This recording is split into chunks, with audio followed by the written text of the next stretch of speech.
Hello guys and welcome to the chapters of Joy. మా daddy cooking చేస్తారు and ఈ veg biryani this is one of my favourites అనమాట. So ఇది ఎలా చేయాలో చూసేద్దాం. ఫస్ట్ ఆయిల్ అనేది కొంచెం మరిగాక ఈ బిర్యానీ సామాన్లు వేసుకోవాలి.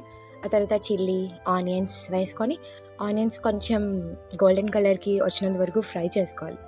అలా ఫ్రై చేసుకున్నాక కొంచెం అల్లం వెల్లుల్లి పేస్ట్, అలా మిక్సింగ్ తర్వాత మిల్ మేకర్ ఇంకా వెజిటేబుల్స్ అన్నీ వేసుకొని ఒకసారి మిక్సింగ్ చేసుకోవాలి. అంతా మొత్తం అదంతా ఆయిల్ అదంతా దానికి పట్టేలాగా ఇవన్నీ వేసుకొని బాగా మిక్సింగ్ చేసేయాలి. చేసిన తర్వాత కొంచెం సాల్ట్, ఎందుకంటే సాల్ట్ వేస్తే అవి త్వరగా మగ్గుతాయంట మా డాడీ చెప్పారు. తర్వాత అలా మూత పెట్టి ఒక 5-10 మినిట్స్ తర్వాత తీసేయాలి. తీసేసి మళ్ళీ మిక్సింగ్ అండ్ ఇప్పుడు కారం వేసి మళ్ళీ అగైన్ మిక్సింగ్ తర్వాత టొమాటోస్ వేసి మిక్స్ చేయకుండా మూత పెట్టేయాలి. తర్వాత ఒక 5 మినిట్స్ తర్వాత మూత తీసేసి మిక్సింగ్ చేయాలి.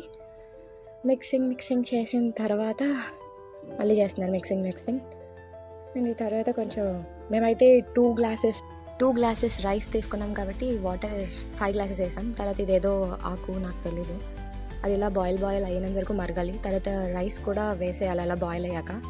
ఈ రైస్ నార్మల్ రైస్, అమ్మహార రైస్ రెండు కలిపేశారు డాడీ. అలా మిక్సింగ్ చేయాలి. మళ్ళీ మిక్సింగ్ చేసి మూత పెట్టేయాలి. మూత పెట్టేసిన తర్వాత ఇలా ఇవి కూడా ఇలా పైకి రావాలంట.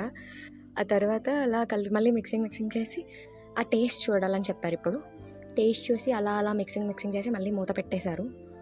మూత పెట్టేసిన తర్వాత మళ్ళీ ఓపెన్ చేసి ఒక 5 మినిట్స్ తర్వాత ఈ బిర్యానీ మసాలా వేశారు. మసాలా వేసి మళ్ళీ మిక్సింగ్ చేశారు. మళ్ళీ మిక్సింగ్ చేసిన తర్వాత మళ్ళీ మూత పెట్టి ఒక 5 మినిట్స్ తర్వాత చూస్తే ఇట్లా రెడీ అయిపోయింది టేస్టీ బిర్యానీ. ఇలా సర్వ్ చేసేసుకోండి. Thank you guys, bye.